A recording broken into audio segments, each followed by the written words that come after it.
দক্ষিণ আফ্রিকার রাজধানী তিনটি। একটি প্রিটোরিয়া প্রশাসনিক রাজধানী, বিচারিক রাজধানী ব্লোইমফটেন এবং আইনসভার রাজধানী কেপটাউন। ইনফোজা ভিউজের আজকের প্রতিবেদন কেপটাউন নিয়ে। প্রতিবেদন তৈরি করেছেন শাহ মোহাম্মদ মুশাহিদ। শহরটি দেখতে কেমন? বর্ণনাটা শুরু করা যাক আকাশ থেকে।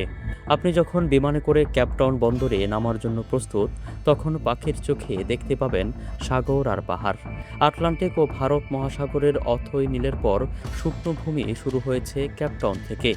বিমান থেকে আপনি দেখতে পাবেন উপকূল রেখা, সমুদ্র সৈকত, কালো কোট পরা পেঙ্গুইন ও এদের ফারেক্কি চলাফেরা। পেঙ্গুইনের দেখা পাওয়া যায় পাথরের সৈকতে। এলাকাটাকে ডাকা হয় বোল্ডার্স বিচ। সৈকতে উঁচু উঁচু পাথর, ওখানে ৩,০০০-এর মতো পেঙ্গুইনের বাড়ি। এই সৈকতে কেবল পেঙ্গুইন দেখতেই পর্যটকরা যান না, শিশুদের সঙ্গে নিয়ে সাঁতরানোর নিরাপদ এলাকা এটি। শিশুদের জন্য ওখানে আছে দারুণ রকমের খেলার ব্যবস্থা। এরা চাইলে পাথরের পিঠ বেয়ে উঠতে পারে, আবার নামতেও পারে। কেপটাউনের ভেতর বাহির বাড়াবাড়ি রকমের মোহনীয়। এই মোহনীয় শহরে বসে দক্ষিণ আফ্রিকার পার্লামেন্ট। শহরটি পশ্চিম কেপ প্রদেশেরও রাজধানী। আধুনিক ও ঝকঝকে এই শহর একটা সময় ছিল খুবই সাদামাটা। এখানে বসতি ছিল খোসানদের। উপকূলের টেবিল মাউন্টেনগুলোর আশেপাশে ছিল এদের ঘরবাড়ি। পরে এদের সঙ্গে এসে বসতি গড়তে থাকে দাসরা।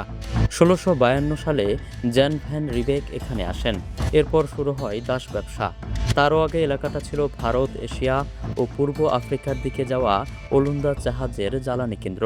দক্ষিণ পূর্ব এশিয়া থেকে কৃতদাস নিয়ে এখানে জড়ো করতেন রিবেক। এ দাসপাড়াটি এখনও টিকে আছে। দেখতে নজরকাড়া, রংধনু রঙে সাজানো। অনেকে ডাকেন রংধনু পাড়া বলে। এলাকাটা বিমান থেকেই চোখে পড়ে।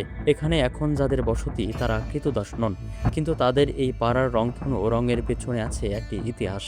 এই পাড়াটি প্রথম হয়েছিল ১৭৬০ সালে। বানিয়েছিলেন ডাচ ঔপনিবেশিক জন দা ওয়ালে। এখানে মালয়েশিয়া থেকে আনা দাসদের থাকতে দিয়েছিলেন তিনি। তখন মালয়েশিয়া, সিঙ্গাপুর এবং ইন্দোনেশিয়া থেকে দাসদের নেওয়া হতো। এদের অধিকাংশই ছিলেন মুসলমান। এখনও এই রংধনু পাড়ায় মুসলমানদের সংখ্যাই বেশি। ওখানে মসজিদ আছে, মসজিদের মাইক থেকে ভেসে আসে আজান। দাসরা যখন ছিল তখন তাদের বাড়ির রং ছিল সাদামাটা। সে সময় দাসদের বাড়িতে রং করার উপর নিষেধাজ্ঞা ছিল। পরে ১৮৩৪ সালে দাসপ্রথা বিলুপ্ত হয়ে যায়। দাসরা স্বাধীন হয়। এদের কেউ কেউ বাড়ি কিনে নেয় আর নিজেদের বাড়িতে ইচ্ছে মতো রং করতে থাকে। উজ্জ্বল রঙগুলো ছিল এদের স্বাধীনতা উদযাপনের আনন্দ। সেই থেকে বাড়িগুলো রংধনুর মতো রঙিন।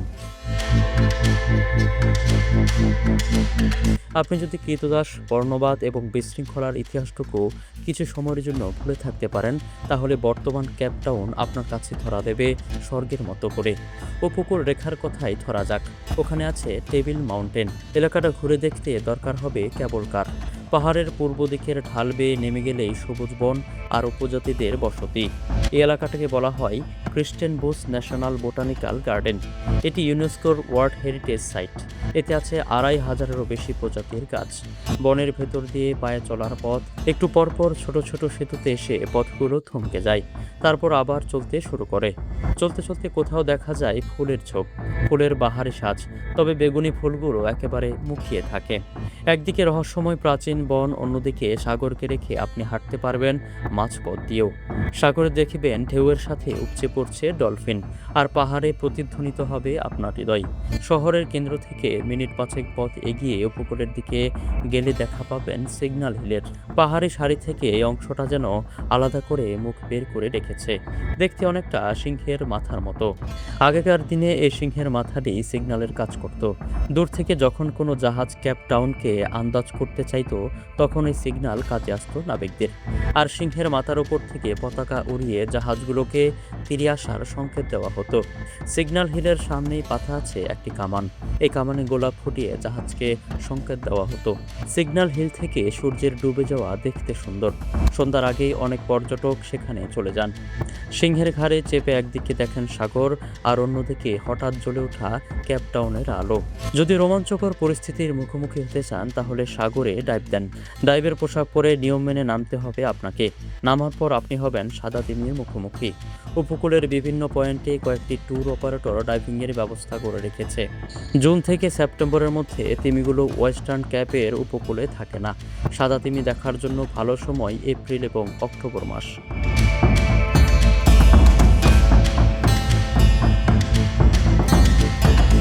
কেপটাউন শহরের মধ্য থেকে ঘুরে আসতে পারেন সিটি হল এবং ক্যাসেল অব গুড হোপ থেকে। 5 মিনিটের দূরত্বে এই দুটো স্থাপনার অবস্থান। সিটি হলটি তৈরি হয়েছিল 1905 সালে। এটি ইতালিয়ান রেনেসা ও ব্রিটিশ শৈলীর মিশ্রণ। ভেতরে ঝকঝকে মোজাইকের মেঝে, মার্বেল সিঁড়ি এবং চোখে পড়ার মতো স্টেইন গ্লাস। নেলসন ম্যান্ডেলা কারাগার থেকে মুক্তি পেয়ে এখানে এসে উৎফুল্ল জনতার উদ্দেশ্যে বক্তৃতা করেছিলেন। এই ভবনটির কাছাকাছি পাথরের তৈরি স্থাপনা ক্যাসেল অব গুড হোপ। এটি 1666 থেকে 79 সালে গভর্নরের বাসভবন ছিল। এটি ছিল দুর্গ। শুরুর দিকে যাদের বসতি ছিল এদের সুরক্ষার জন্যই এই দুর্গটি করা হয়। এর আসবাব তৈরি করতে নানা দেশ থেকে 17তম শতক থেকে 19তম শতকের ছবি, চীনামাটির বাসন, সূক্ষ্ম কাচ, সিরামিক আনা হয়েছিল। কেপটাউনে গেলে রবেন দ্বীপে ঘুরে আসতে পারেন। এই দ্বীপটির ব্যবহার ছিল অনেকটা ভারত উপমহাদেশের আন্দামান নিকোবরের মতো। রাজনৈতিক বন্দীদের কালাপানি দেওয়া হতো আন্দামানে। এর দক্ষিণ আফ্রিকায় নির্বাসন দেওয়া হতো বলে দ্বীপের নৃশংস কারাগারে। বর্ণবাদী সময়ে এই দ্বীপে ছোট্ট একটি কুঠুরিতে 18 বছর বন্দী ছিলেন নেলসন ম্যান্ডেলা। এখন রবেন দ্বীপ আর কারাগার নেই। এটি বিশ্ব ঐতিহ্যের অংশ। দক্ষিণ আফ্রিকার ইতিহাসে যাদের আগ্রহ আছে তারা রবেন দ্বীপ থেকে অনেক রসদ নিতে পারেন। দ্বীপে যেতে চাইলে নৌকায় 30 মিনিট সময় নেবে। আবহাওয়া খারাপ থাকলে কখনো ঘণ্টাখানেকও লাগতে পারে।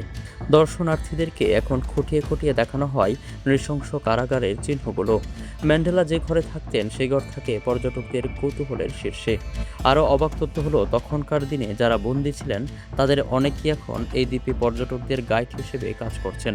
রবেন দ্বীপে যাওয়ার বড় আকর্ষণ এটি। বন্দীরা পর্যটকদের কাছে নিজের অভিজ্ঞতার বর্ণনা দেন। তারা কতটা কঠোর শ্রম দিতেন সে গল্প বলেন।